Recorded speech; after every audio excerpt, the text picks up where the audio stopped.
அஸ்ஸலாமு அலைக்கும் வரஹ்மத்துல்லாஹி வபரகாத்துஹு. Welcome to Tamil Islamic remedy. தினந்தோறும் நாம எத்தனையோ துவாக்களை அல்லாஹ் கிட்ட கேக்குறோம். ஆனா நமக்கு வேண்டி அல்லாஹு தாலாவோட மலக்குமார்கள் துவா கேட்டாங்கன்னா அது எவ்வளவு ஸ்பெஷலா இருக்கும். ஹதீஸ்ல நபி ஸல்லல்லாஹு அலைஹி வஸல்லம் 8 நபர்களை குறிப்பிட்டு இந்த நபர்களுக்கு வேண்டி மலக்குமார்கள் துவா செய்யும்னு சொன்னாங்க. அந்த 8 நபர்களை பத்தி தான் இந்த வீடியோல நாம பார்க்க போறோம். அதுல முதல் நபர் தொழுகையில் முதல் சஃபில் நிற்பவர்களுக்கு அல்லாவின் மலக்குமார்கள் துவா செய்வார்கள் என்று ஸஹீஹுல் ஜாமியா என்கின்ற கிதாபில் பதிவு செய்யப்பட்டிருக்கு.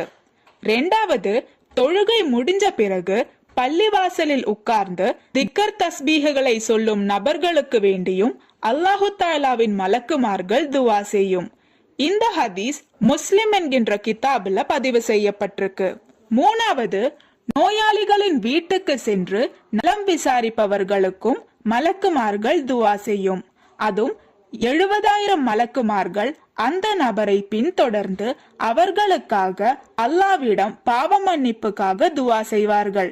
இந்த ஹதீஸ் ஸஹீஹுல் ஜாமியா என்கின்ற கிதாபில் பதிவு செய்யப்பட்டிருக்கு. நாலாவது, இன்னொரு முஸ்லிமான நபருக்கு வேண்டி நம்ம துவா செய்தாலும் மலக்குமார்கள் நமக்கு வேண்டி துவா செய்யும்.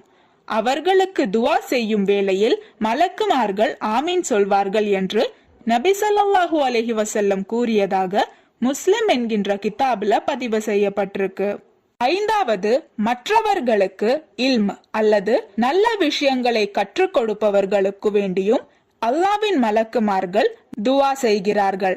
மலக்குமார்கள் மட்டும் இல்லாம இந்த உலகத்துல இருக்கும் அனைத்து உயிரினங்களும் இவர்களுக்கு வேண்டி துவா செய்வதாக ஸஹீஹுல் ஜாமியா என்கின்ற கிதாபில் பதிவு செய்யப்பட்டிருக்கு.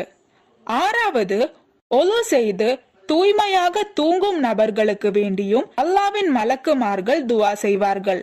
இது இப்னு ஹிப்பான் ரலியல்லாஹு தஆலா அன்ஹு அவர்களின் ஸஹீஹில் பதிவு செய்யப்பட்டிருக்கு. ஏழாவது, நோம்பாளிகள் சஹர் செய்யும் வேளையிலும் மலக்குமார்கள் அவர்களுக்கு வேண்டி துவா செய்வார்கள். இது இப்னு ஹப்பான் ரலியல்லாஹு தஆலா அவர்களின் ஸஹீஹில் பதிவு செய்யப்பட்டிருக்கு.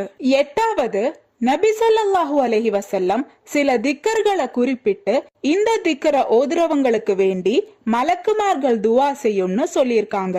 இந்த 8 அமல்களையும் கடைபிடிக்கும் நபர்களாக நம்மளை அல்லாஹு தஆலா ஆக்கி அருள் புரிவானாக. ஆமீன்.